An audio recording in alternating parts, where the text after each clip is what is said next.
Man insults Jackie Chan on a first-class flight, instantly regrets it when the truth is revealed. The bustling airport terminal was alive with travelers rushing to their gates, dragging suitcases and exchanging hurried goodbyes. Among them, a man in his late 60s moved discreetly, dressed in a simple black jacket and a baseball cap pulled low over his face. It was none other than Jackie Chan, the legendary martial artist and global film icon, trying to avoid attention as he prepared for his first-class flight. Jackie had always preferred traveling incognito. Despite his fame, he valued his privacy and enjoyed blending in with the crowd. But even as he kept to himself, trouble was brewing nearby. But before we dive into what happens next, I'd love to know, where are you tuning in from today? Drop a comment below. In the first-class lounge, an arrogant Chinese businessman named Mr. Gao strutted in with an air of superiority. Dressed in an expensive tailored suit, he spoke loudly into his phone, making sure everyone could hear his boasts about closing multi-million-dollar deals. He glanced around the room with disdain, his eyes narrowing as they landed on Jackie. Jackie, seated quietly in a corner, was reading a book. His attire was modest, too modest for Mr. Gao's liking.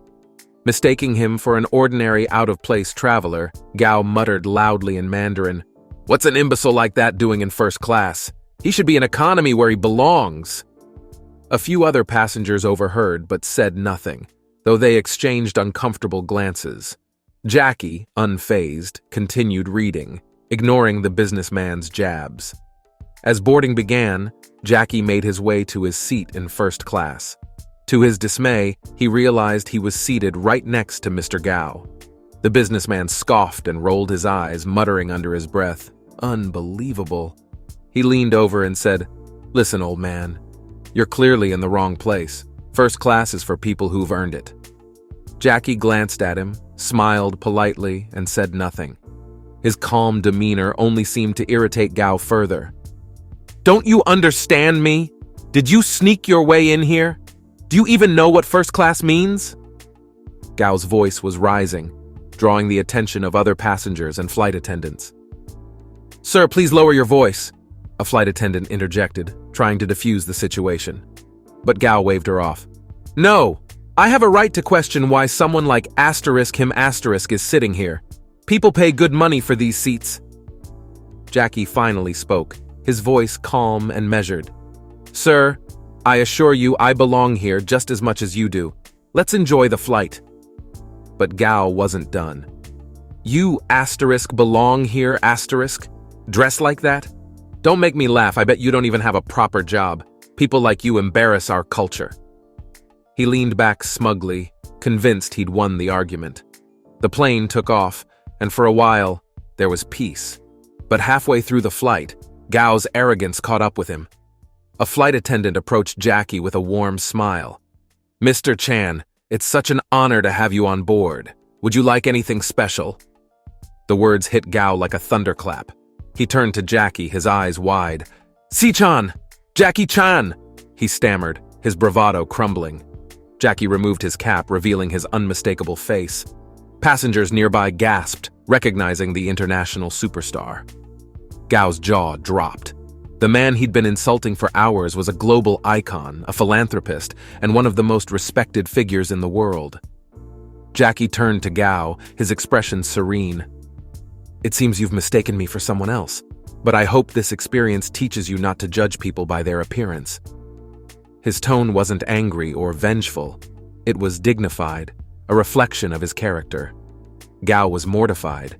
He stammered out an apology, his earlier arrogance replaced with visible shame. I didn't realize. Please forgive me, Mr. Chan. I was wrong to judge you." Jackie smiled kindly. "There's nothing to forgive. Just remember, respect costs nothing, but it means everything." For the rest of the flight, Gao remained silent, his earlier confidence shattered. Meanwhile, passengers whispered excitedly about the unexpected encounter. As they disembarked, Jackie took a moment to wave and thank the flight crew, leaving behind a humbled businessman and a lesson that no one on that flight would soon forget. Jackie Chan had once again proven that true greatness isn't just about fame or fortune. It's about humility, patience, and the power of kindness in the face of disrespect. As the plane landed and the passengers disembarked, Mr. Gao couldn't shake off his humiliation. His mind raced with regret, replaying every insult he had hurled at Jackie Chan. The crowd at the airport had begun to buzz, word spreading like wildfire that the legendary martial artist had been on the flight. Gao, desperate to salvage his dignity, decided to make amends. Jackie had just reached the baggage claim, surrounded by a handful of fans who had recognized him despite his efforts to remain low-key. He signed autographs, posed for pictures, and greeted everyone with his signature smile. It was clear he harbored no ill feelings from the flight incident, his calm demeanor radiating positivity. Gao approached cautiously, clutching his briefcase as if it were his last shred of confidence. He cleared his throat, attracting Jackie's attention. The crowd fell silent, watching intently. "Mr. Chan," Gao began, bowing slightly, a gesture of respect he hadn't offered earlier. I deeply regret my behavior on the plane. I was wrong to judge you, and my words were completely unacceptable. I humiliated myself more than anyone else. Please allow me to apologize." Jackie looked at Gao, his eyes soft but unreadable. The crowd held its breath, waiting for his response. "You don't need to bow," Jackie said gently. "What's important is that you've realized your mistake. Apology accepted." The crowd erupted into applause, not for Gao, but for Jackie's grace. Gao, though relieved, wasn't entirely off the hook in his own mind. He felt compelled to do more. "Mr. Chan," Gao continued, his voice earnest, "I would like to make it up to you. I run a business that organizes charity events across Asia. Perhaps I could partner with your foundation?" Jackie tilted his head, intrigued but cautious. "Helping others shouldn't be about making up for mistakes," he said.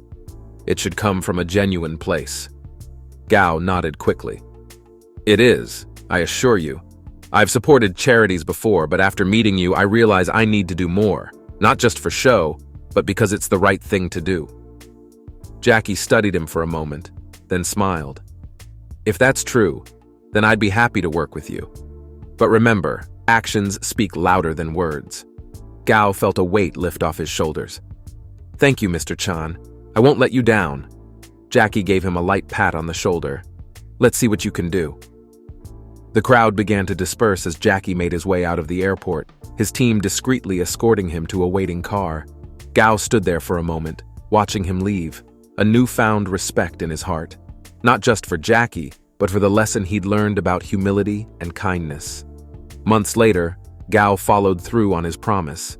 He organized a massive charity gala, partnering with Jackie Chan's foundation to raise funds for underprivileged children.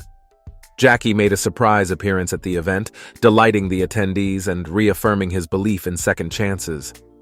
Gao had truly changed, using his influence for good rather than flaunting it for personal gain. The incident on the plane became a story Gao would tell often, not to boast about meeting Jackie Chan, but to share the lesson he learned that day. Greatness is measured not by wealth or power, but by how we treat others, especially those we think are beneath us. And Jackie, he continued doing what he did best, spreading kindness, inspiring change, and reminding the world why he was not just a legend in movies, but a legend in life.